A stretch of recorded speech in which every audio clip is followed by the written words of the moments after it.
G'day everyone, Michael O'Donnell here. I've made this video so you can get the most out of my upcoming online tutorial.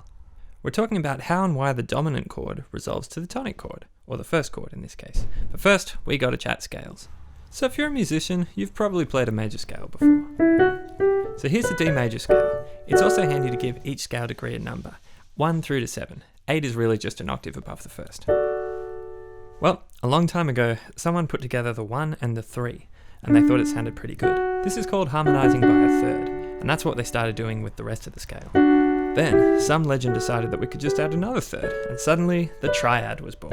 The triad forms the basis of most, if not all, of Western music. We hear it in Mozart, fiddle tunes, Grease the musical, radio jingles, even Adele's devastating emotional releases. Note that we can now form a triad based off any of the scale degrees. So, you might be thinking, well, what if we add another third to our triad? And you absolutely can. That's jazz, baby. Now we've got 7th chords. So today we're going to look at the chord built off the 5th scale degree. In this case, it's the A dominant 7. It's the only 7th chord that naturally occurs within the major scale that has a tritone in it, between the 3rd and the 7th degree. So while the tritone is a very dissonant interval, and it can sound particularly nasty, but it resolves so beautifully. In the A7, the G resolves down to the F sharp of the D chord, and the C sharp resolves upwards to the D. Awesome.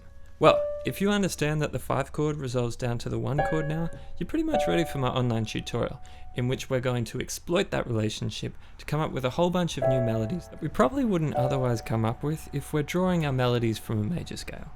Oh, and one more thing. Just because you know the 5 chord resolves down to the 1 chord, does that mean it always has to every single time from now on? Of course not. Have you ever seen the footage of that guide dog failing its test but playing with all its toys and eating the food instead? It's a hell of a lot of fun. You're the composer. It's up to you if you want to exploit that tritone resolution, or ignore it and get up to some mischief.